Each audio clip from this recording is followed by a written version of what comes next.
La Contrahistoria. Un programa presentado y dirigido por Fernando Díaz Villanueva.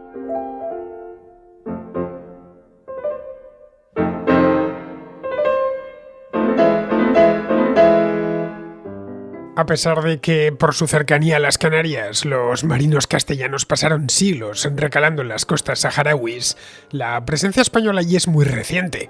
Se remonta a 1884. En aquel año, Francia, Inglaterra y Alemania se pusieron de acuerdo para convocar una conferencia internacional en Berlín, al objeto de que las potencias europeas, España, aunque venida menos todavía lo era, se repartiesen el continente africano pacíficamente. Cada país llegó con sus reclamaciones y los hechos objetivos que las respaldaban. España, baldada después de un siglo de guerras en la península y en ultramar, golpes de Estado y tantas constituciones como gobernantes, a poco podía aspirar. A diferencia de portugueses y franceses, los españoles no podían presumir de africanismo. Durante 4 años habían volcado sus fuerzas en la empresa americana y apenas les quedó tiempo y dinero para emprender la colonización de África. Todo lo más que los delegados españoles en la conferencia podían reclamar eran unos derechos históricos sobre unas islas en el Golfo de Guinea y cierta presencia más o menos continua en el norte de Marruecos y en las costas del Sáhara. Arguyeron que ya se habían establecido factorías costeras allí y que estaban ultimando los preparativos para la fundación de una ciudad, Villa Cisneros, en la península de Río de Oro. Alemanes, franceses y británicos, poco o nada interesados en ese despoblado rincón del desierto, accedieron a las reivindicaciones españolas y de ahí surgieron 2 colonias, la de Río de Oro en el sur y la de Sagia el Hamra en el norte.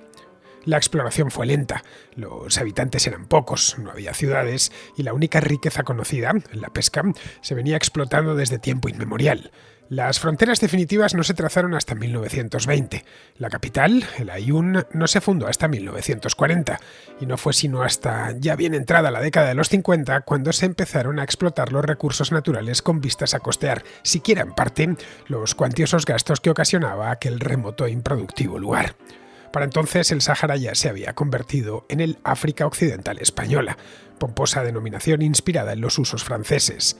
En 1958, coincidiendo con la independencia de Marruecos y la entrega a Rabat de la colonia de Cabo Hui, las posesiones saharianas pasaron a ser una provincia española casi como cualquier otra. Enviaba procuradores a las cortes, tenía código propio de matrícula para los vehículos, SH era el código, y un gobernador general. Los lugareños, conocidos como saharauis, eran también prácticamente españoles, podían viajar a la metrópoli y establecerse en ella si así lo deseaban. Libraban sus deudas en pesetas y se les expedía un DNI parecido al español, pero con un distintivo rojo. Durante 18 años, los que estuvo jurídicamente vivo, el llamado Sáhara español, la nueva provincia registró un importante crecimiento económico y demográfico. Las minas de fosfatos, descubiertas a finales de los años 40, y la exuberante pesquería costera, unida a un flujo ininterrumpido de capital desde la península, pusieron el territorio en el mapa por primera vez en la historia. La situación no tardó en dar un brusco giro. Hassan II, rey de Marruecos desde 1961, se tomó como algo personal la anexión del Sáhara, que consideraba parte irrenunciable de su país. Después de caldear el ambiente durante varios años, en octubre de 1975 organizó una expedición, a la que denominó Marcha Verde, con 300.000 civiles desarmados. Su misión sería cruzar la frontera y plantarse delante de las tropas españolas, que tendrían que elegir entre perpetrar una matanza de civiles o retirarse. Por otro lado, el estruendo revolucionario de las guerras de independencia africana había llegado a aquella zona. En 1973, unos jóvenes universitarios, capitaneados por el Wali Mustafa Sayed, fundaron el Frente Polisario, a imagen y semejanza de los movimientos de liberación nacional que proliferaban por el Tercer Mundo. El Polisario, cuyas siglas responden al castellanísimo nombre de Frente Popular de Liberación de Sagia el Hamra y Río de Oro, no tardó en atentar contra los destacamentos españoles y las instalaciones mineras. Para colmo, Franco se estaba muriendo y en la península se abría una nueva etapa política llena de incógnitas. Todos, empezando por el rey, sabían que había que salir del Sáhara. La cuestión era cuándo y cómo. La respuesta se dio 6 días antes de morir el dictador. España, Marruecos y Mauritania firmaron un protocolo en Madrid en el que España se comprometía a ceder el territorio y a abandonarlo antes del 28 de febrero de 1976. La evacuación fue rapidísima. Se puso en marcha la llamada Operación Golondrina, cuyo objetivo era que todos los españoles abandonaran la provincia de inmediato. El Estado se encargó del transporte de personas y bienes hasta las Canarias, donde se reasentó la mayor parte de los desplazados. Se cerraron comercios, se vaciaron casas e iglesias, hasta se sacó a los muertos de sus tumbas. Todo lo que podía mover se movió a Gran Canaria o Fuerteventura. La operación aeronaval fue de tal envergadura que durante los meses de noviembre y diciembre la Armada despachó para las costas del Sáhara, aparte de los transportes, 2 fragatas, 2 destructores, una corbeta y un dique de desembarco, el Galicia, que había servido en la Guerra Mundial durante la invasión de Okinawa. La Armada no había organizado una maniobra semejante desde la Guerra de Cuba. A mediados de enero apenas quedaban españoles en el Sáhara. Los saharauis quedaron a merced de los marroquíes y los mauritanos. Estos últimos se retiraron pronto, cuando comprobaron que conquistar el Sáhara pedía mucho a cambio de casi nada. Los primeros siguen allí y pocos son los que se acuerdan de aquella colonia remota a la que casi nadie, mejor dicho, quería ir. Pues bien, pues para hablar de este tema, que como veis es extremadamente interesante y no muy conocido, nos acompaña hoy, vuelve a la contrahistoria, Carlos Pérez Simancas. Vuelve, como siempre, desde Canarias, que es donde él reside y de donde él es nativo. Es un canario y allí el Sáhara lo ven de una manera distinta, como lo vemos en la península, porque lo perciben muy cercano.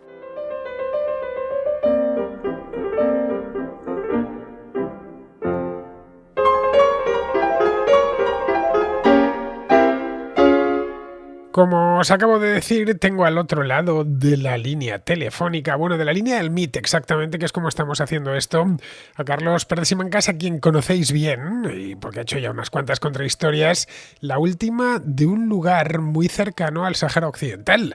Vamos a hablar hoy de un lugar que se llama así, Sáhara Occidental, y que forma parte, de facto por lo menos, en su mayor parte por lo menos, no todo el Sáhara Occidental, pero casi todo, de Marruecos, pero que durante muchos años se le conoció como África Occidental Española o directamente como Sáhara Español. Y esto está cerquita, relativamente cerca de otro territorio algo más al norte que se llama Ifni. Sí, de Ifni, del que hablamos hace no mucho tiempo, hace solo unos meses aquí en la Contrahistoria, porque este Carlos es experto en todas estas historias conocidas por los genuinos aficionados y que están más presentes en la memoria de los canarios que en la de los peninsulares, porque caen realmente cerca. De hecho, si no me equivoco, y ahora hablamos con Carlos y nos desvela el misterio, creo que el Sáhara está más cerca de Canarias que el Sidi Ifni. Muy buenas, Carlos, ¿cómo estás? Muy buenas tardes, muy buenas noches o buenos días según nos escuchen nuestros oyentes. ¿Cómo estamos, querido Fernando? Bueno, empiezo con una pregunta directa. ¿Está más cerca el Sáhara o el Ifni de las Canarias? Yo creo que es el Sáhara, tendría que mirarlo en el mapa. Sí, está clara. Está justo, los majoreros decían que a Berbería se iba y se volvía en un día. Está justo enfrente, que era donde se encontraba la torre de Santa Cruz de la Mar Menor. Santa Cruz de la Mar Pequeña, de la Mar Pequeña. De la Mar Pequeña, sí, de la Mar Menor. De la Mar Pequeña, el Mar Menor ya sabes que está en Murcia. Bueno, lo acabo de medir, he aprovechado que nos lo contabas y lo he medido con el Google Maps. Está exactamente la costa norte del Sáhara, está a 106 kilómetros de la costa de Fuerteventura, lo cual vendría a explicar varias cosas. Una, la relación que siempre han tenido los canarios, especialmente los de las islas orientales, como Gran Canaria, Fuerteventura, Lanzarote, con este territorio, con el Sáhara y también con las costas marroquíes. Y dos, que islas como Fuerteventura en buena medida sean una continuación del desierto del Sáhara, que tengan ese clima desértico y ese aspecto. Cuando uno se pierde por el interior de Fuerteventura, pues parece que está atravesando el mismo desierto del Sáhara, y es esa misma cercanía que no se verifica en lugares como tu isla natal, como La Gomera, como el norte de Tenerife y no digamos ya como La Palma, ¿no?, que es una isla extraordinariamente verde. Bien, pues vamos a hablar, si te parece bien, vamos a hablar del Sáhara español. El Sáhara español lo fue durante, no llegó ni siquiera 100 años, unos 90 años aproximadamente, desde que fue concedido a España. En aquel entonces estaba reinando Alfonso XII, hasta poco antes de la muerte de Franco, desde 1884 hasta 1976. Es decir, la retirada se produjo en febrero del 76, estamos hablando de 92 años de presencia española constante. Los pescadores canarios sí habían pasado por allí, los navegantes castellanos en el pasado por esta zona. Ahora que la hemos situado ya geográficamente, está justo sobre el Trópico de Cáncer, en la costa del desierto del Sáhara, entre Marruecos y Mauritania. Es una o fue en su momento una colonia de gran extensión en comparación con la Guinea española, por ejemplo, tenía casi 300.000 kilómetros cuadrados, eso es la extensión de Italia para que nos hagamos una idea, pero estaba prácticamente deshabitada porque esa zona es muy desértica.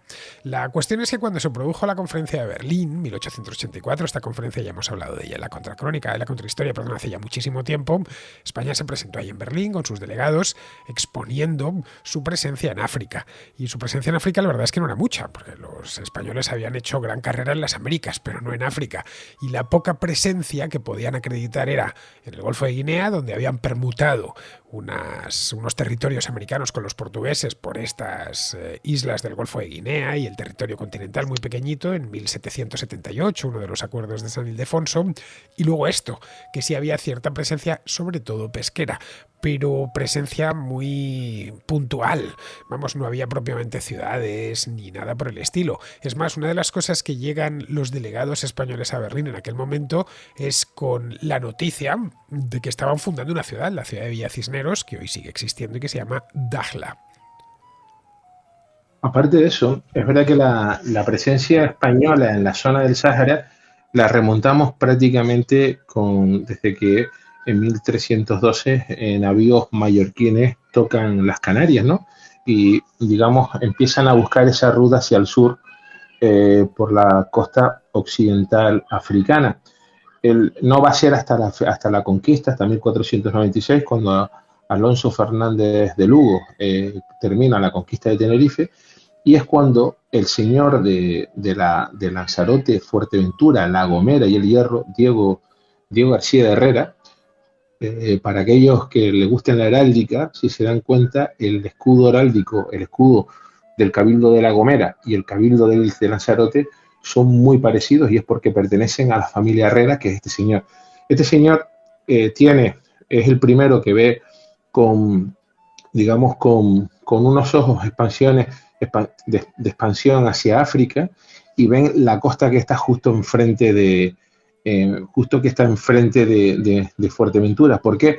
Porque él estaba ya preveyendo de que desde ahí se podían realizar ataques, asaltos a las islas de Lanzarote y Fuerteventura, como iba a suceder en los siglos posteriores con ataques berberiscos. De hecho, también una de las cuestiones que también Alonso Fernández de Lugo se lanza a conquistar aquellas tierras. Hay una novela que se llama El viento del diablo, de Mariano Gambín, que recomiendo porque habla sobre esa epopeya, esa historia que los españoles tienen tantas, de poco más o menos que novelescas, de lanzarse a conquistar pues vastos territorios. La idea que se te quería era prácticamente acotar la presencia portuguesa.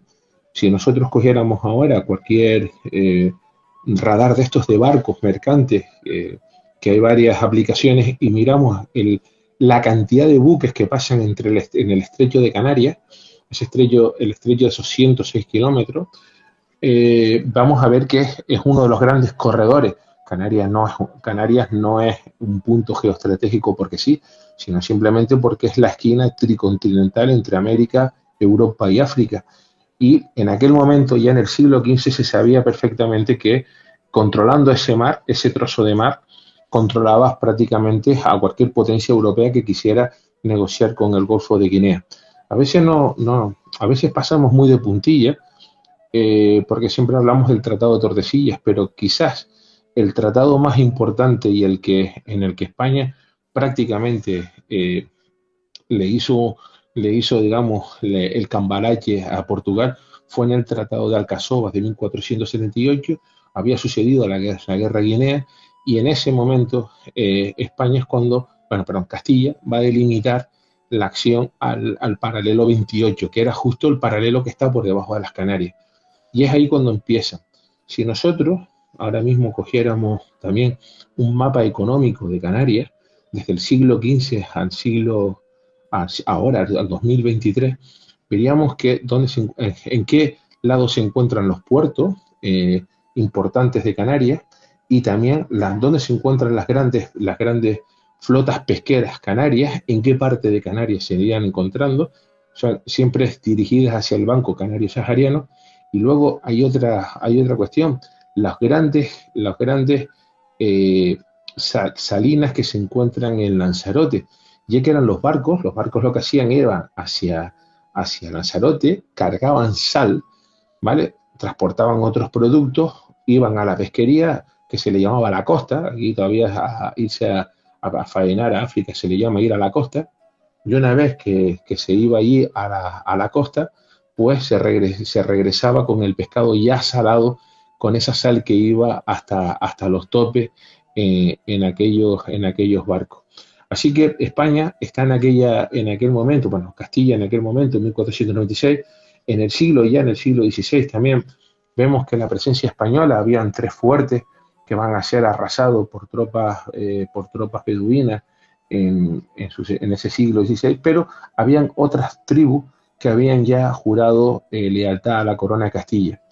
En aquel España, bueno, en este caso España, cuando hablo España hablo de Castilla, en este caso, siempre mantuvo una relación con la costa africana bastante cercana. Y no hay que olvidar, muchas de las racias, muchas de las cabalgadas que se hacían en esa zona en la que se cogían a esclavos moriscos. De hecho, Felipe II llegó en varios momentos a prohibir la importación de esclavos moriscos, porque en lugares como Lanzarote o Fuerteventura era más la población esclava que la población cristiana, y estaba ya diciendo ya un pequeño problema digamos, de seguridad, o de que en cualquier caso pues, se pudiera dar un paso y pasar esas dos islas a control del sultán de Fez en este caso. Pero España siempre mantuvo, Castilla en este caso siempre mantuvo muy seguro ese corredor, porque era un corredor vital, sobre todo para una mercancía que era esencial, que era la mercancía humana, los esclavos. Yo recuerdo en La Gomera que tú hiciste una ponencia que también está en la contrahistoria, en la que hablabas de ese mercado tricontinental. Pues bueno, pues muchas de las grandes factorías y de prisiones de donde salían todos esos esclavos, acá, para venderlos aquí en Canarias, de aquí enviarlos hacia Europa o hacia América, partían desde ahí, desde la zona, desde la norte, de Darya, de lo que era la antigua Villa Cisneros.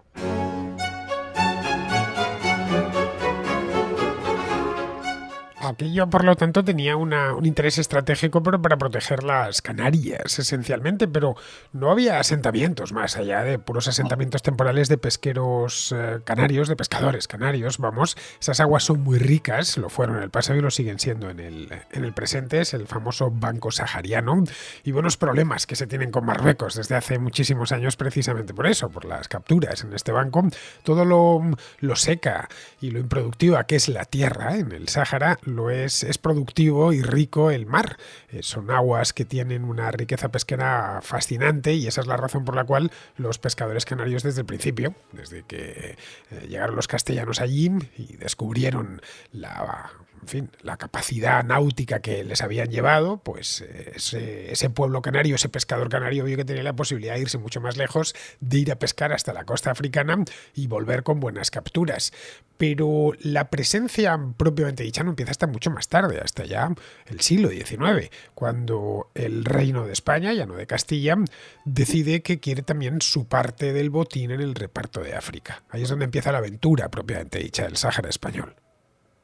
Aparte, sí, en 1875, cuando Martín Bonís, un zaragozano, un africanista, alguien que sabe prácticamente que en España, y eso creo que lo has comentado en varias contracrónicas, una gran élite de España sabía que la presencia en América era cuestión ya de poco tiempo, y que más tarde o más temprano se perderían las islas de Puerto Rico y de Cuba, Cuba sobre todo, y que había que buscar otros momentos expansionistas, y es cuando se empiezan a lanzar expediciones, o digamos así,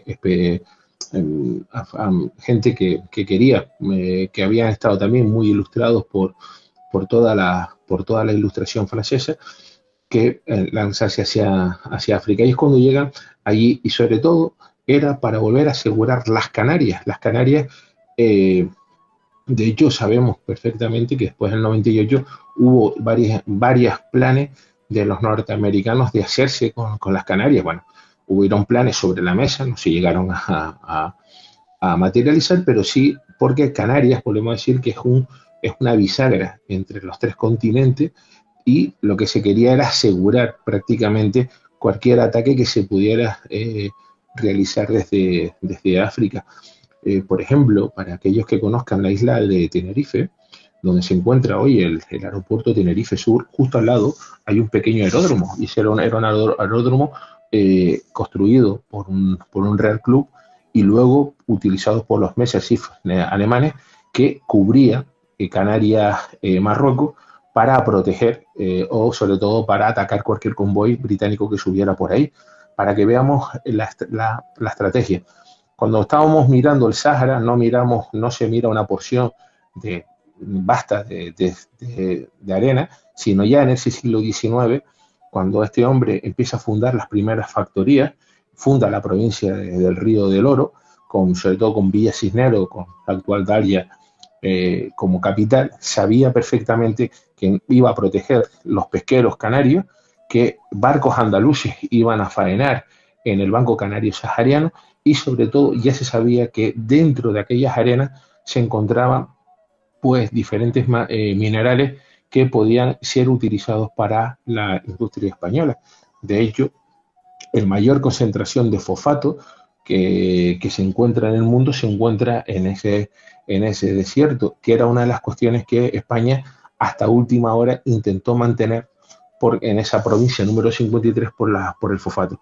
Pero la presencia, digamos, fue en 1875, y es cuando ya el rey Alfonso II exige un protectorado para el Sáhara, porque aquellas tres primeros enclaves, factorías, empiezan a convertirse en ciudades prósperas, y es cuando en el año 1884 España empieza a tener ya una presencia no solo civil, sino militar en la zona. Hay un dato importante que se suele ignorar, y es que los españoles ya habían echado el ojo ya el Sáhara, por lo menos a la costa, no a su delimitación definitiva, que llegaría mucho más tarde, desde mucho antes. En el año 1860, cuando concluyó la Guerra de África, la primera de las guerras de África, la que acaba con el Tratado de Badras, después de la batalla de Tetuán y todo esto, una de las cosas que exige el lado español, es comprometer al sultán para que le reserve el derecho de asentarse al sur. Es decir, no lo vamos a hacer todavía, lo haremos en el futuro, pero queremos que nos reconozcas esto para que cuando lo vayamos a hacer, y lo hicieron 25 años más tarde, el 24 exactamente, el año 1884, cuando queramos ejercer este derecho podamos hacerlo sin vernos con problemas, como nos habíamos visto en el siglo XVI, que entre los beduinos, etcétera, pues los pocos asentamientos costeros habían sido destruidos. Y esto se ve ya en 1860, es decir, reinando Isabel II. Era un área, como bien dices, Carlos, un área de expansión que lo habían tomado con tiempo, y no es hasta 1884, que es cuando se reúne esta conferencia, cuando deciden ejercer esos derechos. Unos derechos que se presenta los delegados españoles como una potencia europea que no tiene una presencia en África muy masiva, como puede ser el caso de Portugal, ¿no?, el caso de Francia, pero una presencia en África que pueden demostrar desde siglos antes. No podían decir lo mismo otras potencias europeas que se sentaron en aquella conferencia. En el caso del Sáhara era desde finales del siglo XV, desde la misma época de la conquista de las Canarias. El Santa Cruz de la Mar Pequeña se funda pues con los reyes católicos recién llegados al trono, cuando todavía no se había terminado de conquistar ni Tenerife y La Palma. Es decir, pocas potencias europeas podían decir eso. Tenemos intereses aquí más o menos intermitentes desde hace 4 siglos. No, y aparte de eso, Fernando, tenemos también de que tribus habían jurado lealtad a la corona de Castilla. Se sabía perfectamente, se sabía que se había tomado aquellas tierras. Lo que no se supo hasta años más tarde, hasta que se encontraron las ruinas, que por cierto, la torre defensiva de Santa Cruz de la Mar Pequeña tiene las mismas dimensiones y características que la torre del Conde de la Gomera. Pues como curiosidad, ¿no? Pues ya que venía Diego García Herrera, que es parte de las islas con gente, pues va a tomar aquellas tierras con gente, pues de Fuerteventura, Lanzarote, La Gomera, que eran gente que estaban bajo sus órdenes. Se sabía perfectamente y aparte de eso había presencia española también en el norte de África, ¿no? Que en 1470 con los portugueses, cuando luego pasan a Ceuta pasa a ser parte española, Melilla, el Oranezado también se estuvieron y no vinieron, y sobre todo también en muchas zonas de ahí. España es verdad que va a demostrar, pero el gran problema de España es que en aquel momento el siglo XIX español fue un siglo XIX muy, muy, muy convulso, que es algo que hemos hablado aquí, que prácticamente estábamos de sobresalto en sobresalto, ¿no? Ríete tú del siglo XIX con lo que está pasando actualmente en España, ¿no? Que era prácticamente un pronunciamiento cada día. Hasta que en un momento dado, cuando ya España entramos en el siglo XX, después de la pérdida de las últimas posiciones de ultramar, se intenta pues establecer ya colonias y se intenta establecer pues una pues un territorio pues ya permanente en el norte de África. Es verdad que Francia en el reparto nos da lo que no quiere, en este caso da el norte, aduciendo que bueno, que España está más cerca, que bueno, que siempre ha habido ahí un contacto, da pues la zona norte, que es la zona del Rif, con los bereberes, con los grandes amasís allí, siempre belicoso. Bueno, y para evitar que se instalasen los alemanes también. Bueno, Sí, también, prefiero claro. tener a los españoles a que se me instale aquí el Kaiser en aquel momento. No, pero por eso, claro, te da no te da una perita tan dulce, te da, y eso, piensa, hablamos de alucemas, hablamos del desastre de Anual, o sea, hablamos de que aquello costó sangre, sudor y lágrimas, pacificar la zona. Y es verdad que en la zona sur, cuando hablamos ya en el anterior capítulo, que es verdad que Ifni no se va a tomar hasta después, y es porque Ifni más o menos se creyó que por ahí podía estar Santa Cruz de la Mar Pequeña, pero estaba mucho más abajo. España iba a controlar prácticamente lo que iba del Cabo Bojador, que fue uno de los grandes hitos de la navegación, que el poder pasar ese cabo, porque había que hacerlo de una manera, navegando un bolina, que era con los vientos en contra, un poco más o menos, hasta el Cabo Blanco. Es ahí hasta que en 1912, ¿no? Cuando ya España toma el protectorado, que habla bueno, se lo reparte ya Marruecos con, con, con Francia, tenemos en el norte, vamos a tener la zona del Rif, y en el sur el Sáhara, ¿no? Va a ir lentamente, ¿no? Ya no va a haber hasta una presencia hasta el año 1928, cuando se crea pues la primera policía, la policía nómada, que es saharaui, y la primera escuadrilla aérea, y se empiezan a establecer allí, en la zona del Sahara, se empiezan a establecer allí pues ya militares que van tomando aquella zona, y sobre todo se empiezan ya pues como locos a buscar materiales como hierro, carbón, petróleo, oro, y bueno, todo aquello que pudiera venderse en el exterior. Bueno, lo primero estable que se funda en el Sáhara es una ciudad que sigue existiendo, como decía antes, la ciudad de Dakhla, y es una ciudad marroquí, pero que no nació con ese nombre, nació con el nombre de Villa Cisneros. Habían instalado primero un muelle para que sirviese como un apoyo a la flota pesquera canaria, y luego eso se convierte en una ciudad, la ciudad de Villa Cisneros, y no porque la fundase ningún Cisneros, la llamaron así porque querían homenajear al cardenal Cisneros, un cardenal del siglo XV, es decir, querían enlazar, esa era su intención, con eventos ocurridos 4 siglos antes para darle más cuerpo a su demanda, a la reclamación que estaban haciendo en la conferencia de Berlín. Esta fue la primera de las ciudades que poco a poco va creciendo. Hoy es una ciudad de mediano tamaño, ya una ciudad marroquí.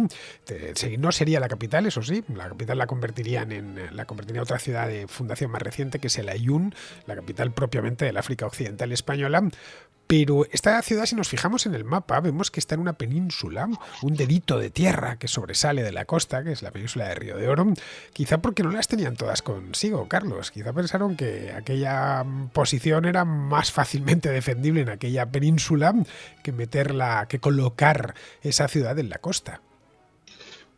Bueno, de hecho, hasta la salida de las tropas en el año 75, hasta el último momento, siempre se estuvo negociando con las tropas nómadas saharauis. Sabemos que eran tropas que podían entrar desde Mauritania, que estaban en el Sahara profundo, en lo que sería hoy el actual Argelia, e incluso que gente que se movían por el sur del actual Marruecos.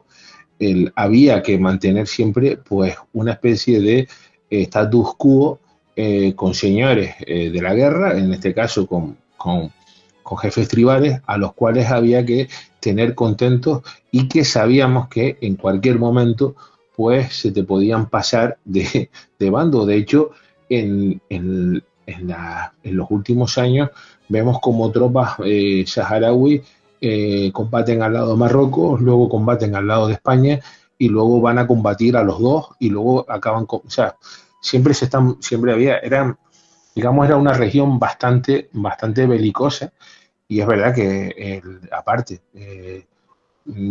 meterte dentro sería, bueno, de hecho cuando Marruecos ataca Esmarra, bueno, perdón, Francia destruye la ciudad de Esmarra, una ciudad sagrada para los saharauis. España la reconstruye en la época de la República, iza la bandera de tricolor con el himno de riego, hay descarga fusilería y España lo que hace es abandona completamente, se la entrega a los saharauis, se van porque saben que aquello era prácticamente una ratonera que en cualquier momento menos dado pues te podías quedar aislado y no podían conseguir ayuda, ¿no? Estamos hablando del año 34, las comunicaciones no eran como eran ahora, y a ver cómo tú podías pedir ayuda a cualquiera de los puestos avanzados que se encontraban allí. Es verdad que el Sahara fue bastante convulso, ¿no? Bueno, y sigue siendo pues, un territorio muy convulso, en el que todavía vemos que, aunque están dibujadas las fronteras, pero todavía no sabemos bien dónde empieza Marruecos, dónde acaba el Polisario.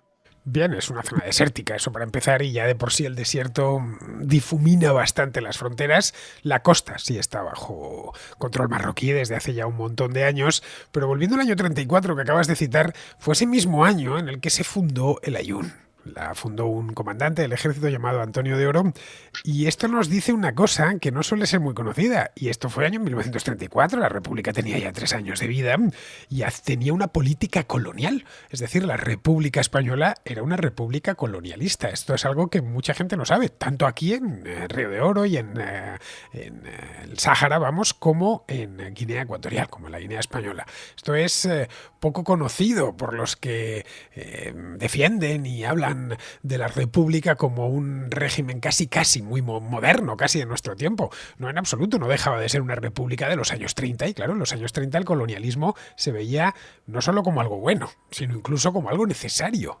Se consideraba que a estas tierras dejadas de la mano de Dios se les llevaba la civilización occidental, se les llevaba el derecho, las ciudades, etcétera, porque fue en esta época cuando se funda la capital de la colonia.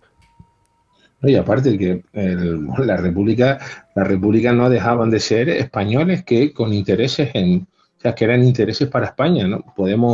Se puede hablar de cualquier cosa, pero claro, la política que ellos tenían era una política tenían 2 cruceros pesados y prácticamente, tú lo has dicho, las ciudades se encontraban en la costa y estaban defendidas por aviación y por la artillería pesada de cruceros como el Almirante Cervera, que los cañones no eran poquita cosa. De hecho, nosotros lo vimos en la guerra del Ifni. Una de las presiones que hizo España fue presentar la flota delante de varios puertos marroquíes.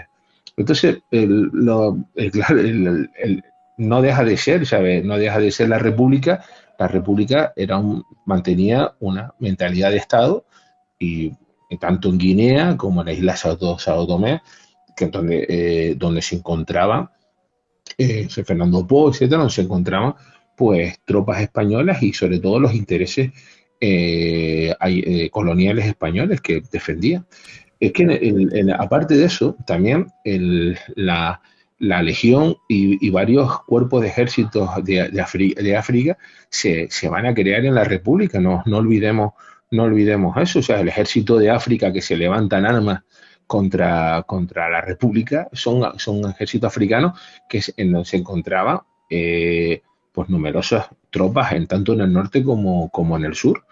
El Franco salta de Las Palmas de Gran Canaria, siendo capitán general de Canarias aquí en Santa Cruz de Tenerife. Por cierto, estos días se celebra el 200 aniversario de la llegada de la Capitanía General a Santa Cruz de Tenerife. Por si alguien se quiere pasar, hay una exposición muy bonita sobre ese hecho. Bueno, pues salta para tomar, o sea que la República no estaba allí tampoco en África como unas almas caritativas, estaban ejerciendo un control efectivo, manu militari del territorio.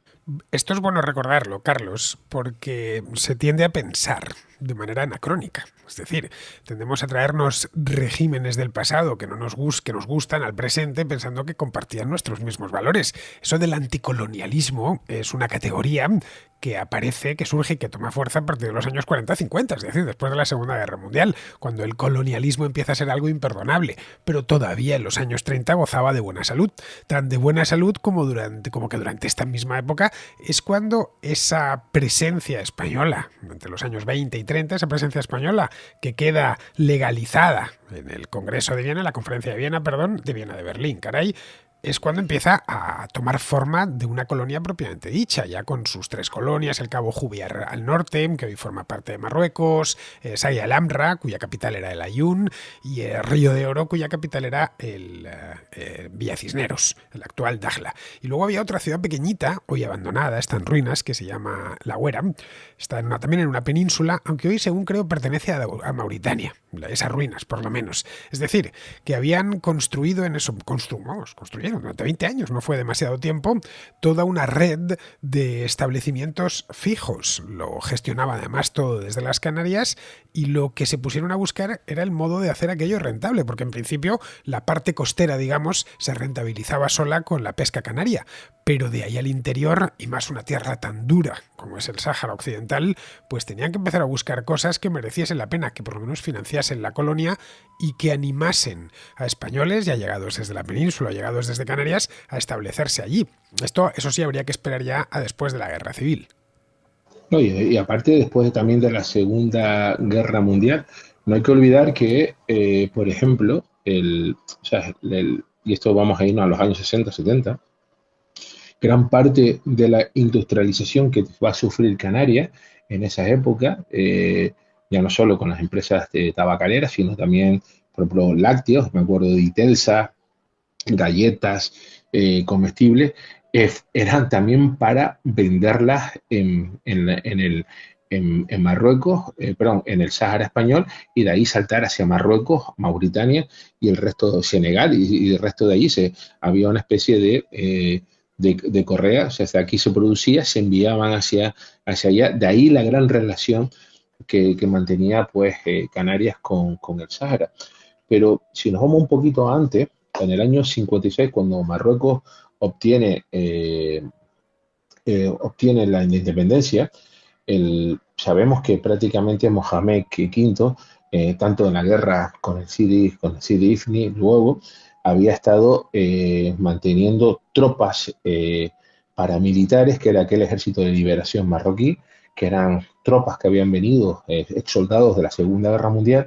Tenían un partido nacionalista que propugnaba el Gran Marruecos, que era desde Ceuta hasta... Un partido que sigue existiendo, que se llama el Istiqlal.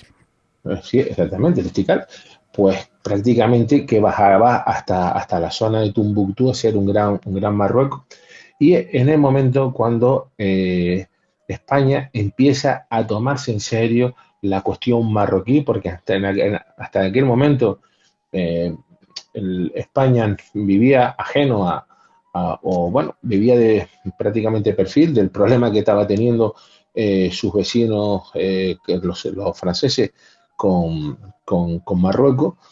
Sí, le tocaba, entraban banderías en su zona, que es cuando se tiene que tomar Sidi se toma Sidi, se empieza a proteger aquella zona porque empiezan a entrar banderías, y es en el año 56 cuando Marruecos le exige a España que devuelva el cabo Jubi, que en aquel momento sí estaba dentro de cuando el sultán entrega el protectorado a Francia, sí había puesto unas cláusulas en el que España tenía que devolver lo que estaba al sur.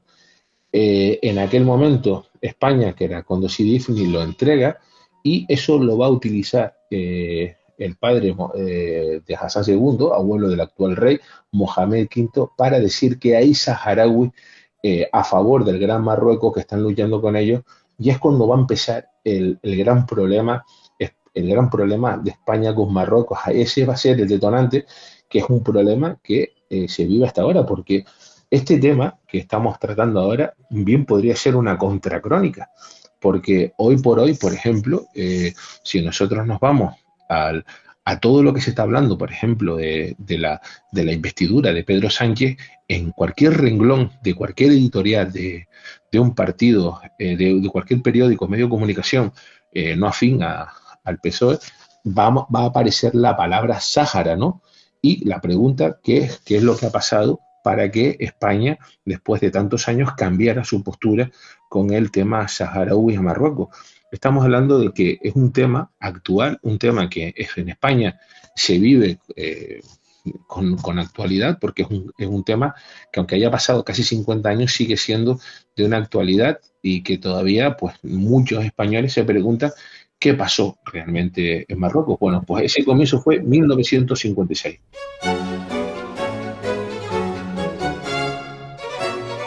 En 1956, como bien dice Carlos, se independizó Marruecos. Marruecos estaba dividido en dos protectorados desde el año 1912, cuando Francia y España pues deciden repartirse aquello. El protectorado norte era español y el protectorado sur era marroquí.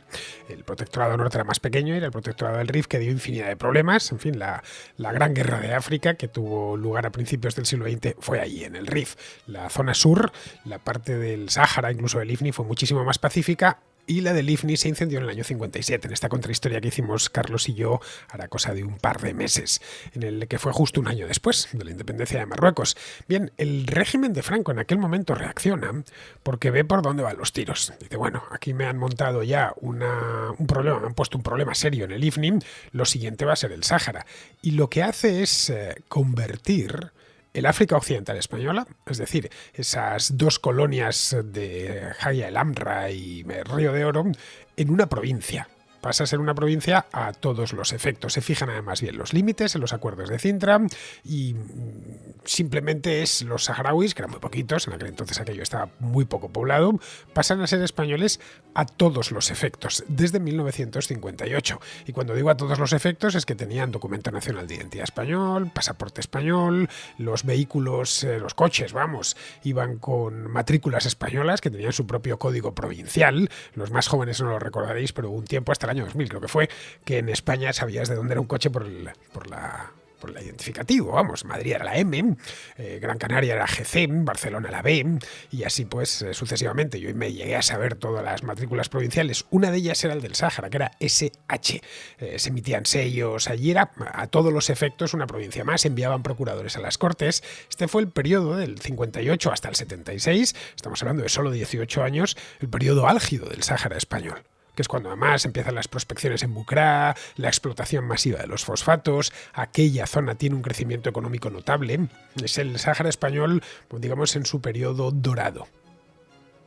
Aparte de eso, tiene uno de los escudos heráldicos más bonitos, un escudo así en forma de escudo, con el león, el castillo, un camello, el río de oro, ¿no? y unas palmeras. Es bastante genuino el que era el escudo heráldico de la provincia. De hecho, a mí me comentaban amigos cuando vivía en Madrid que solían, cuando venían los procuradores de Cortes, iban a ver a los representantes, a los diputados, procuradores en este caso, del Sahara porque eran gente alta que venían vestidos con sus colores, con sus trajes típicos del desierto, o sea, tenían representación, al igual que lo tuvo Guinea Ecuatorial, pero bueno, tuvieron su representación en los provocadores, eran españoles a todo efecto con sus DNI. Y es verdad que lo que tú comentabas, hace un tiempo veía así en YouTube una entrevista a un militar que había estado en Afganistán y él decía que una de las cosas que más llamaba la atención a otros militares que se encontraban, a militares de la OTAN, que se encontraban también en Afganistán, era que España era muy buena gestionando territorios, ¿no?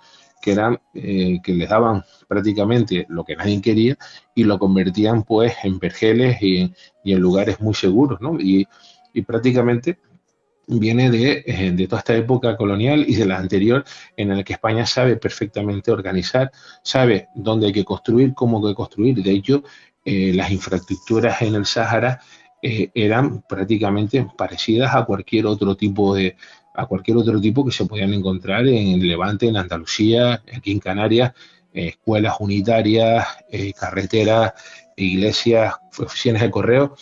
Simplemente aquí en Santa Cruz de Tenerife, por ejemplo, o en las Palmas de Gran Canaria, existen muchísimos edificios que cuando miramos allí en el Sahara nos recuerdan a esa construcción de estilo muy, muy español que prácticamente nos recuerda a esos años 50, 60, 70 de los mandos económicos, ya que el mando económico canario era el mismo mando que estaba en Marruecos. Tenemos, por ejemplo, el mercado de Nuestra Señora de África, que no se llama así por casualidad.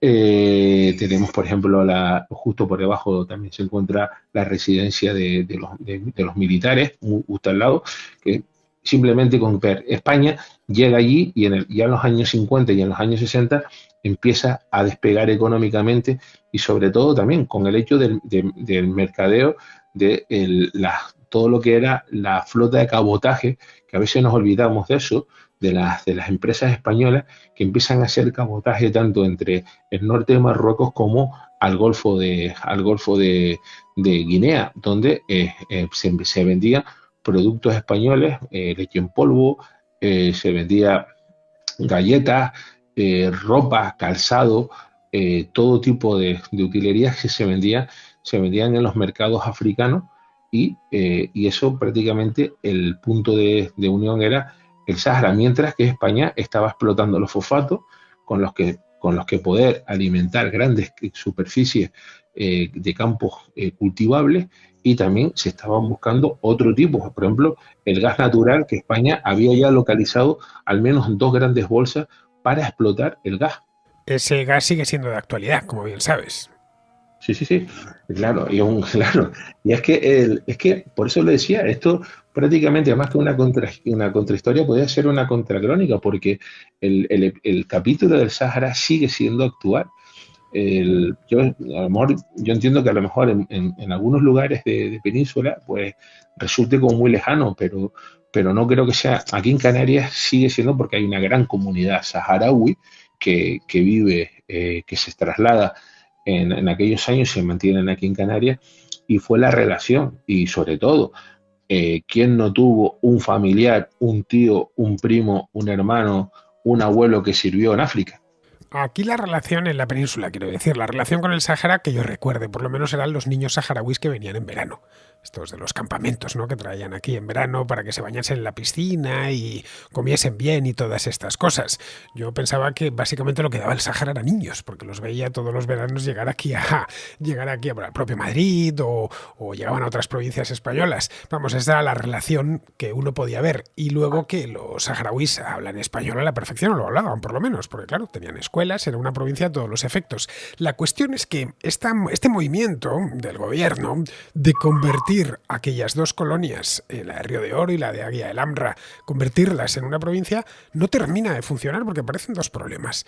Por un lado, un problema externo que ya estaba ahí, que era el de Marruecos. Marruecos sigue exigiendo la anexión del Sáhara, diciendo que esto pertenecía desde tiempos inmemoriales al sultanato de Marruecos y que por lo tanto se le tenía que ser devuelto. Y con ese ya contaba el gobierno, evidentemente. Además había un rey mucho más joven que Mohamed V, Hassan II, que empezó a reinar en 1961, y luego una amenaza interna. En los años 70, en el 73 exactamente, se funda una guerrilla, el famoso Frente Polisario, que es el Frente Polisario no es más que Frente Popular de Liberación de Saguiá el Hamra y Río de Oro.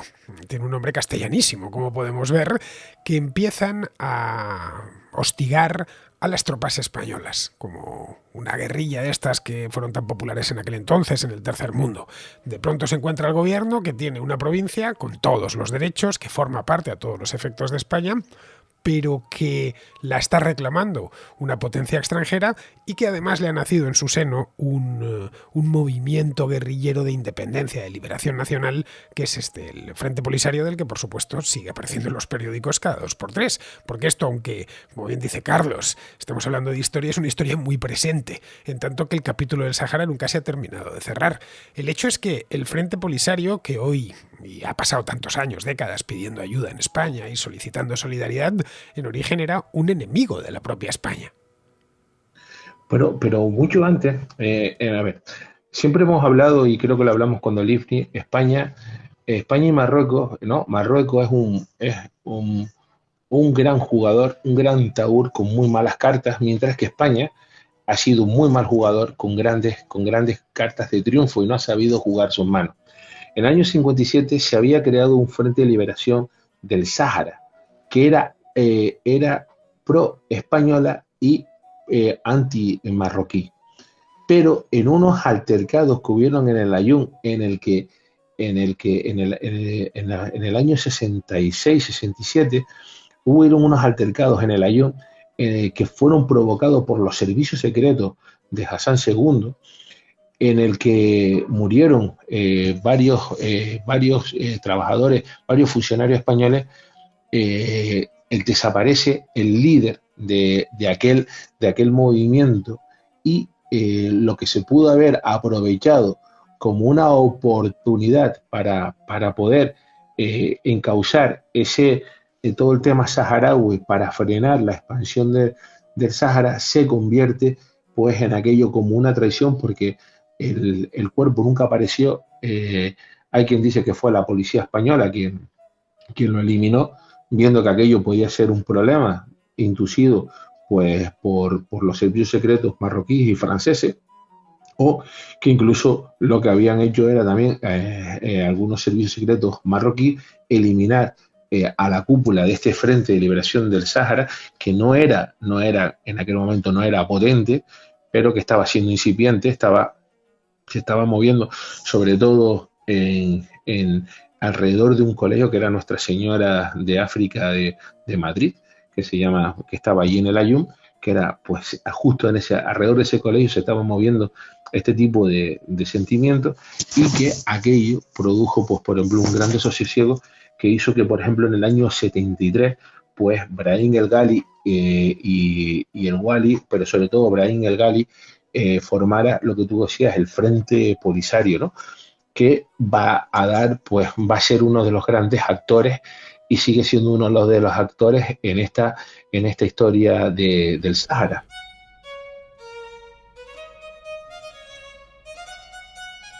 Brahim Ghali sigue vivo y es bien conocido por la opinión pública española porque hace apenas 3 años, con motivo de la pandemia, ocasionó un gran problema diplomático, ya que entró a escondidas con el consentimiento del gobierno español para curarse el COVID. Acuérdate que lo ingresaron en un hospital de Logroño y luego tuvo que salir de ahí, y eso ocasionó un salto a la verja de Ceuta. En fin, que estamos hablando, como bien dice Carlos, de temas que golpean en la actualidad, en nuestros días, y que tienen su origen en estos sucesos acaecidos en los años 70. Ahora que estamos hablando prácticamente todos los días, por lo menos en la contracrónica, de los problemas que hay en Gaza, y que a menudo digo, ojo, cuidado, que esto hay que irse hacia atrás, que no podemos entender lo que está pasando sin entender lo que pasó en la guerra de los 6 días, la guerra de Yom Kippur, en la partición de la Palestina británica.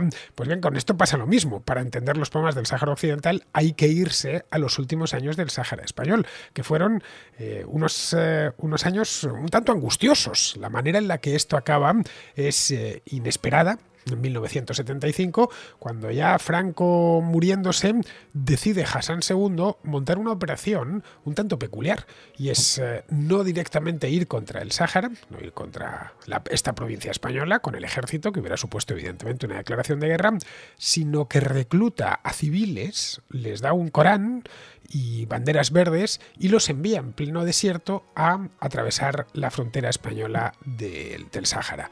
Claro, los legionarios que están allí destacados tienen un problema. No podemos disparar a civiles desarmados, pero están decididos a avanzar. Aquello crea, insisto, Franco muriéndose, estamos hablando del otoño de 1975, crea un problema de primera categoría en Madrid. ¿Qué hacemos con esto? ¿Qué hacemos? ¿Les dejamos pasar y entonces validamos la invasión, disparamos y nos metemos en un follón de padre muy señor mío internacional, o directamente nos vamos? Así que en el último momento hacen una cumbre en Madrid entre Mauritania, Marruecos y España como potencia administradora del lugar decide ceder el territorio, pero no cede la administración. Oficialmente España sigue siendo la potencia administradora de aquello. Y insisto, han pasado aquello casi 50 años. Y la manera en la que se descolonizó es el origen de buena parte de los problemas que ha tenido después aquel territorio. Vale, tenemos que hacer una fotografía.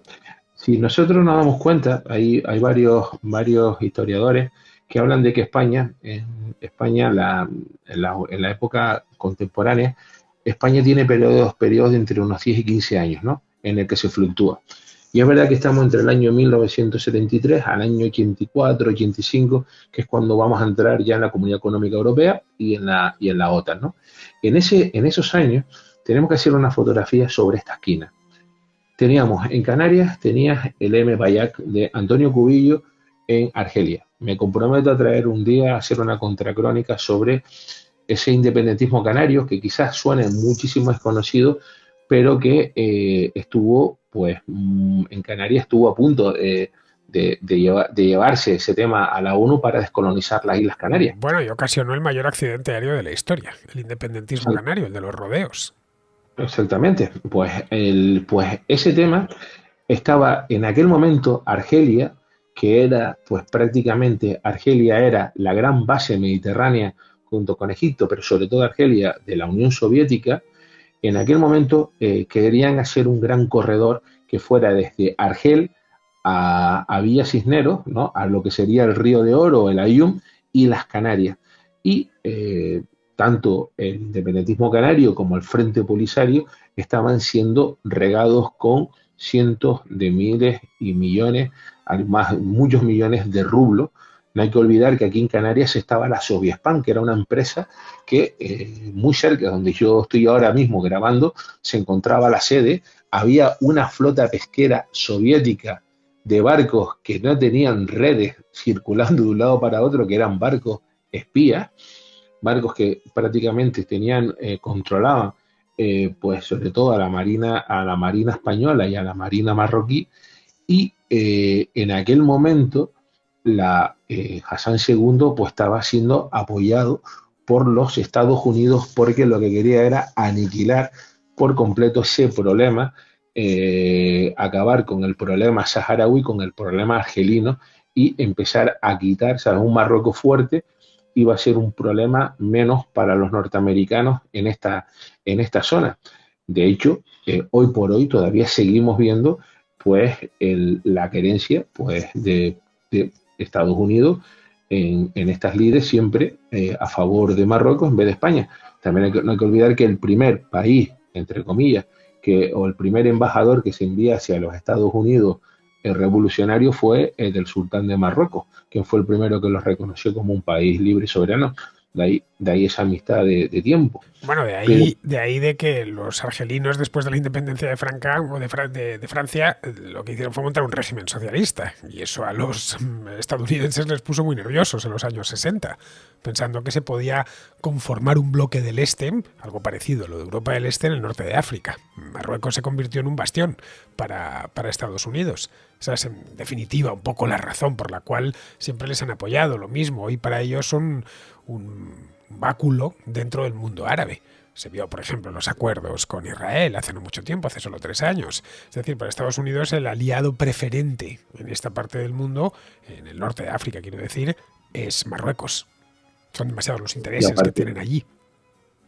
Aparte, Brahim el-Ghali, el Polisario, declaró la República Democrática Socialista Árabe del Sáhara.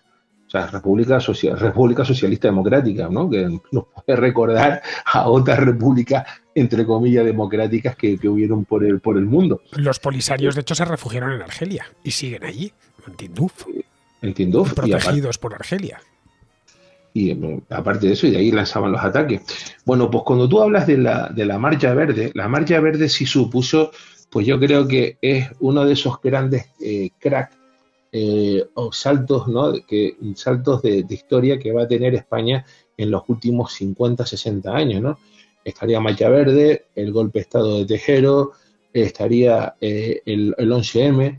Yo personalmente pondría el asesinato de Miguel Ángel Blanco y pues también la crisis del 2008, ¿no?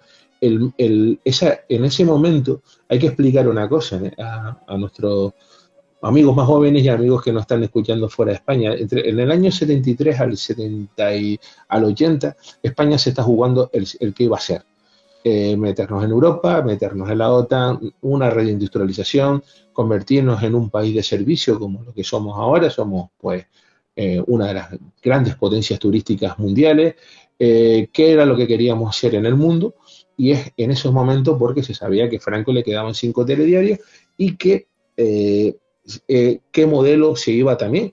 O sea, es que el modelo de discutir si íbamos a una república o íbamos a una monarquía parlamentaria o a un jefe del Estado plenipotenciario se estaba discutiendo en aquellos momentos en España. O sea, no es una cuestión de ahora. En aquel momento también teníamos la figura de un Juan Carlos I, que en aquel momento era príncipe de España y que estaba pugnando dentro de la corte de Franco, por decirlo así, con su primo hermano, el duque de Cádiz, don Alfonso de Borbón, que estaba casada con la nieta del propio Franco. Eso a nivel político, estábamos hablando que estaban entrando una nueva generación de políticos jóvenes, Adolfo Suárez, el propio Fraga, también no hay que olvidarlo. Y aquí hago un paréntesis, a veces hay gente que achaca a Fraga como si fuera una especie de gañán, y Fraga tenía un currículum por lo menos de unos 8 o 9 páginas, y era un hombre, pues, culto, ¿no? Lo siguiente, ¿vale? que a veces que mucho del gran éxito turístico que estamos viviendo ahora fue porque este hombre empezó a traer ideas muy nuevas y muy frescas. Luego podemos discutir si sí o si no, pero como ministro del turismo fue bastante bueno para España. Bueno, pues entra una serie de políticos, hay otra gran camada de gente que venía del golpe del 36, a la cabeza estaba el que era el presidente del gobierno, Carrero Blanco. En esas fechas va a haber el atentado contra Carrero Blanco, entra Arias Navarro, que aunque era una persona que venía del sector duro, no era una persona capaz de afrontar a los cambios que se estaba sumando a España. Pues todo ese conflicto político, social que tenía España, no hay que olvidar que en aquella época ya estaba ETA, estaba el Grapo, estaba el FRAP, estaba el M-Payac, estaba Terra Iure, estaba la banda, ¿cómo se llamaba? Que tengo aquí un amigo gallego, ¿cómo se llamaba el grupo armado gallego? Exército Guerrilleiro do Povo Galego Ceibe se llamaba. Pues bueno, tengo aquí a Carlos Pizarro, que hoy me acompaña aquí. Pues la cuestión era que en aquel momento estábamos en un conflicto social. Estaban entrando comunistas, gente del Partido Comunista exiliado, estaban entrando a través en España, había un conflicto social. Y es en ese momento cuando Hassan II hace, pues, uno de los movimientos, orquestado por Estados Unidos, como así nos vino en los Wikileaks, vino de que en los servicios secretos norteamericanos sabían perfectamente los movimientos que iba a hacer Hassan II, y que en todo momento había hablado de no llegar a una confrontación bélico con España. Hubo antes, en el año 74, cuando la famosa Febridis de Francisco Franco, en ese momento habían regresado tropas de la guerra de la guerra de los 6 días, o de la guerra del Yom Kippur, no lo recuerdo bien, pero habían participado tropas marroquíes en la guerra contra Israel, habían regresado, y aquellos espadones estaban dando vueltas sobre el trono de Hassan II, y él los lanza hacia el sur para intentar hacer una internada y provocar un conflicto con España. Franco en aquel momento sale de aquella Febridis, y Hassan II habla de que aquello era una especie de maniobra y devuelve otra vez las tropas hacia el norte.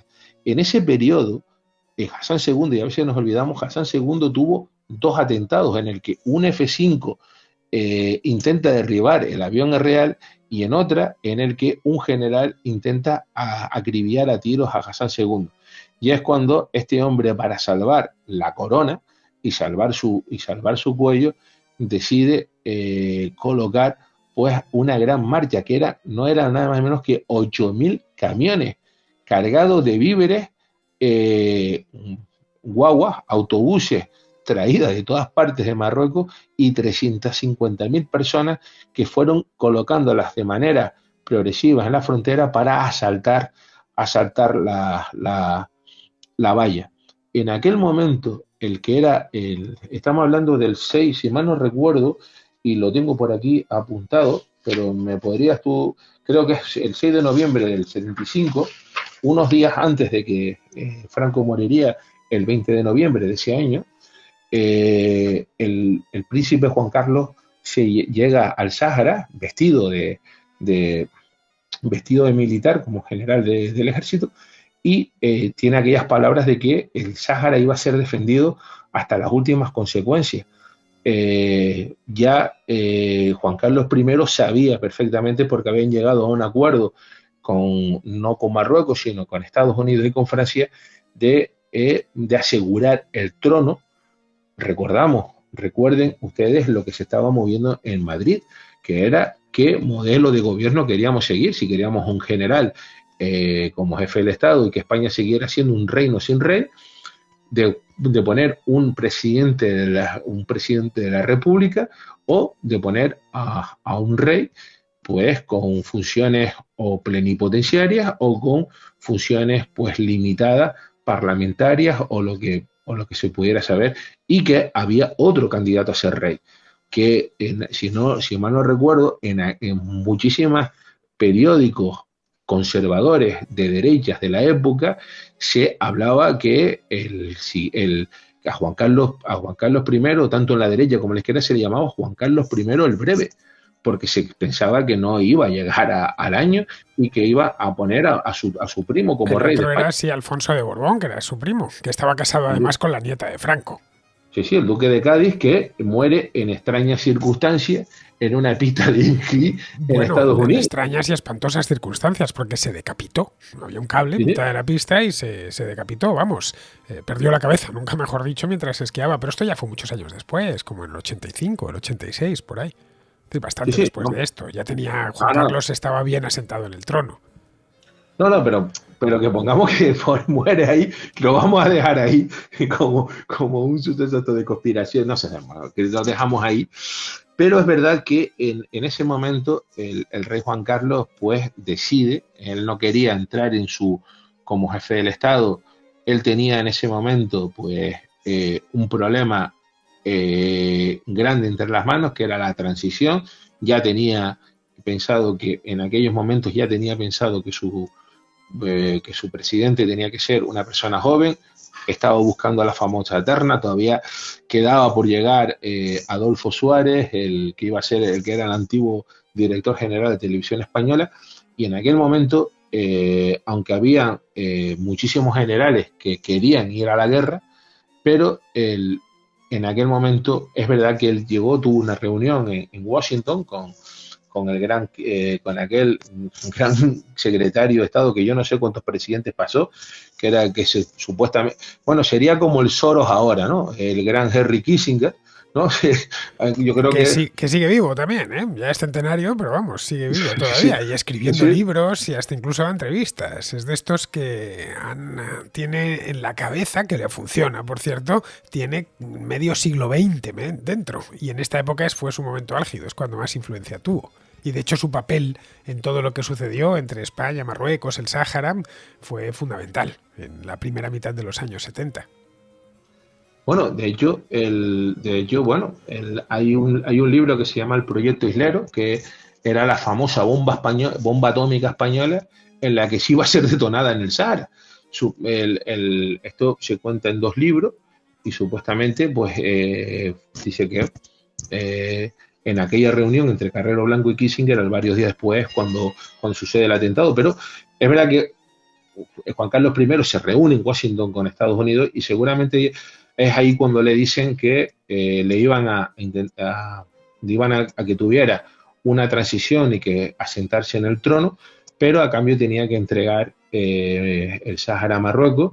En aquel momento España es cuando tiene en los acuerdos de Madrid, como tú muy bien dices, el acuerdo que llega a España es que se haga un referéndum, que hoy está de moda, la palabra, el tener el referéndum, pero que en aquel momento que quien fuera a votar fueran los 80.000 saharauis censados en el territorio y que pudieran decidir o permanecer en España como provincia con una autonomía, ser un país independiente o unirse a Marruecos. Los 80.000 saharauis, pero no los españoles. Los españoles se evacuaron todos, hasta los muertos se llevaron. Fue la famosa Operación Golondrina. Fue allí barcos de la Armada, transportes, barcos de Transmediterránea y se llevaron todo lo que había y se lo llevaron a Canarias. Es decir, ahí fue una retirada espectacular. Yo creo que la mayor riete de lo de Dunkerque, la evacuación del Sáhara español de 15.000 personas en apenas unas semanas, 15.000 personas que tenían su vida hecha allí. Muchos habían nacido, de hecho, en el Sáhara, tenían sus negocios, sus industrias, ya digo, sus muertos enterrados, ¿no?, en las ciudades saharauis, y los sacaron a la velocidad del rayo. Fue un caso de eficiencia española máxima, porque el 1 de febrero no quedaba nadie allí ya, ni un solo español. Y se bombardearon puertos, carreteras y aeropuertos, se dejaron inutilizados. Con la idea de que no las empleasen los marroquíes y los mauritanos, porque en origen en los acuerdos de Madrid lo que hace el gobierno español es para vosotros, para repartíroslo.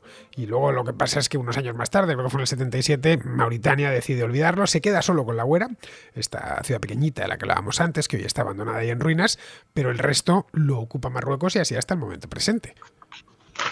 Y luego Marruecos, no hay que olvidar que Marruecos llega a bombardear a población civil saharaui con napalm en gran parte de la retirada en la que están bajando el ejército marroquí, y eso es algo, y también sobre todo la construcción de los grandes muros. Una cosa que impresiona cuando hay en un momento que tú vuelas hacia península, que sobrevuelas el territorio norteafricano, desde arriba puedes ver los grandes muros que se construyeron en el desierto para frenar las oleadas del Polisario. Lo que se hizo fue pues intentar estrechar, ¿sí?, darle el espacio a Marruecos hacia el interior del Sáhara, hacia el Polisario, hacia el interior del Sáhara, y mantenerlo en un lugar muy estrecho, vital, donde en cualquier momento pudieran ser machacados por la aviación y por la artillería marroquí, mientras Marruecos se ha ido rearmando con F-16, que no hay que olvidar, con helicópteros Apache. El Frente Polisario todavía sigue teniendo los viejos AK-47, SEDME españoles de los 70, jeeps que fueron abandonados por el ejército español, y que prácticamente pues tienen pues una maquinaria de guerra obsoleta y muy anticuada, pero se mantiene muy separada por esos famosos muros. Y luego llegamos al año 22, en el que el presidente del gobierno de repente decide cambiar porque desde el año 75 estuviera quien estuviera en el gobierno, desde Arias Navarro, Adolfo Suárez, Felipe González, Calvo Sotelo, Felipe González, José María Aznar, Zapatero, Rajoy, todos mantuvieron una misma política. No se hablaba del Sáhara, sino había un referéndum y que pudieran votar aquellas personas, porque España tenía desde el registro de la propiedad, allí, que no hay que olvidarlo, tenía juzgados, tenía partidas de nacimiento, tenía partidas de defunciones y tenía el DNI. De hecho, yo todavía, yo recuerdo, niño, ver a saharauis mostrando sus antiguos DNI del Sahara. Yo recuerdo eso en La Gomera, yo recuerdo en donde yo vivía, vivían varias familias de saharauis que habían venido junto con el conflicto ya marroquí polisario. Y ojo, que también eso tampoco se discute, tampoco se habla. El Polisario tampoco supo jugar bien sus cartas. El Polisario intentó ser el enemigo de todos y quizás nunca llegó a comprender las ofertas que le estaba proponiendo España, porque hasta el último momento en el Tratado de Madrid, España estuvo, a través del gobernador, estuvo intentando negociar con el Frente Polisario para que el Frente Polisario fuera el que tomara de manera efectiva el territorio y España retirarse, no dejar, como tú lo habías dicho, aquello como territorio de nadie, que es bueno que se lo reparta el primero que llegue, que se lo reparta. Y el Frente Polisario hasta el último momento siempre pensó que España pues lo quería vender contra siempre con la alusión que se ha pensado de que España pues prácticamente los dejó allí a su suerte. En aquel momento España no era, no era España del 2023, era una España del 75, Franco languidecía, todavía España estaba siendo observada desde Europa como un lugar, como un sitio anacrónico, con un dictador que había participado con el bando del Eje en la Segunda Guerra Mundial, que sí que era un gran defensor contra el comunismo, pero en un país donde no había libertades, en una Europa que iba a todo tren a lo que hoy es la Unión Europea. Y en aquel momento España estaba siendo presionada por las Naciones Unidas, por Estados Unidos y por todo el concierto que tenía alrededor. Francia, incluso hasta Portugal, intenta mediar con España para que llegaran a una solución con el tema del Sahara, porque también sabía perfectamente que cualquier conflicto en la zona pues al Portugal podía afectarle de cierta manera. Y bueno, eso de cualquier manera nos mete ya en cuestiones presentes, que se escapan a lo que es la historia del Sáhara español. Carlos, estos son asuntos ya más propios de la contracrónica que de la contrahistoria, ¿eh? De Marruecos y del Sáhara se ha hablado en alguna ocasión en la contracrónica. Bueno, en marzo de 2022, cuando el gobierno español, presidido por Pedro Sánchez, decidió cambiar de forma inexplicable para todo el mundo, menos para él, la posición española durante casi medio siglo. Pero para entonces ya lo que era el Sáhara español había sido prácticamente olvidado. De hecho, no son muchos los españoles que conocen la historia del Sáhara. Más allá de lo que han oído, que lo conocen como Sáhara Occidental, como es normal, y los problemas que hay, y normalmente se pierden. Pero esto de lo que hemos estado hablando esta última hora ha sido para muchos, estoy convencido porque yo soy el primero que tengo que explicárselo a algunos paisanos, ¿no? ¿Qué fue eso? ¿En qué consistió? ¿Cómo se desarrolló? Y sobre todo, ¿cómo terminó? Es que al final, medio siglo es mucho tiempo. Es decir, estamos hablando de 2 o 3 generaciones, ¿no? Y todo se tiende a olvidar, y más un lugar remoto como es este. Pero bueno, es que lo que estábamos hablando es que aunque parezca que es eso, es un tema de la contracrónica en la contrahistoria, porque hoy sigue siendo actual el tema del Sáhara y sobre todo sigue trayendo ríos de tinta de cómo España salió de ahí. Se habla, por ejemplo, de eso, del papel de Juan Carlos I, de qué papel tuvieron que tener los servicios secretos norteamericanos y franceses en España, y sobre todo el hecho que España hasta el último momento intentó negociar para quedarse, sobre todo con un lugar que sabía perfectamente que había gas natural, que ya habían encontrado dos grandes bolsas de gas natural, lo que no hubiera se olvidó para ahora, y sobre todo para el fosfato, que sabemos que el fosfato no se puede conseguir de manera artificial, sino tiene que ser de natural, y las grandes minas de fosfato se encuentran en el actual Sahara. Y ese es el gran kit, y sobre todo la marcha verde, ¿no? Y sobre todo cuando vemos saltos de inmigrantes hacia las ciudades autónomas de Ceuta y Melilla, siempre se va a recordar la famosa marcha verde de Hassan II, aunque en este caso se utilicen pues a gente del África subsahariana, ¿no? Gente desesperada, a las cuales se les abre una puerta y se les lanza como una moneda de cambio para presionar al gobierno de España. Ya hemos dicho más de una ocasión, y lo contamos en el otro programa, que España tiende mucho a arrugarse contra Marruecos, y una de las grandes presiones por las que se arruga es por la presencia de los Estados Unidos, ¿no? El hecho de que Marruecos sabe cómo presionar, dónde presionar y cómo presionar. Hoy mismo en la isla del Hierro está saturada de inmigrantes que están saltando de Senegal. Amor, puede usted decirle, bueno, Marruecos sí, pero es que Marruecos ha enviado toda esa presión humanitaria hacia el sur de Marruecos, hacia el sur del Sáhara, y a lo mejor no haber tenido un país tapón ahí como el Sáhara, muy próximo a España, pues hoy por hoy hubiéramos estado hablando de otras cosas. Bueno, eso sería meternos en historia contrafactual, que no es precisamente lo que más me gusta.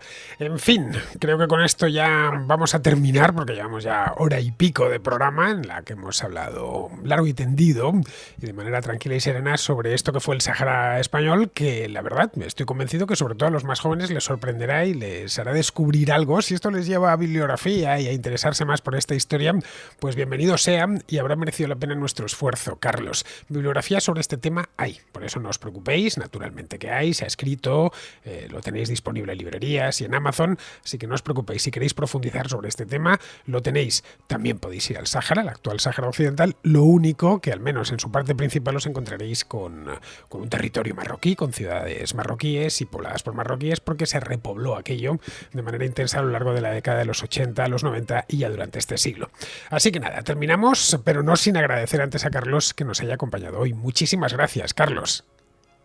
Pues un abrazo como siempre, y lo dicho, yo creo que todavía tendremos algún que otro, dentro de un par de años volveremos a hablar de este tema para meter otro capítulo más sobre el tema saharaui. De eso estoy completamente convencido. Esto no se acaba hasta que se acabe, y lo que no sabemos es cuándo se va a acabar. Muy bien, queridos, pues espero que haya sido de vuestro agrado y os haya servido, como os he dicho antes, para conocer una historia que es bastante desconocida, a pesar de estar muy cercana en el tiempo, como está el Sáhara español. Y con estas me despido de todos vosotros. Hasta la próxima contrahistoria.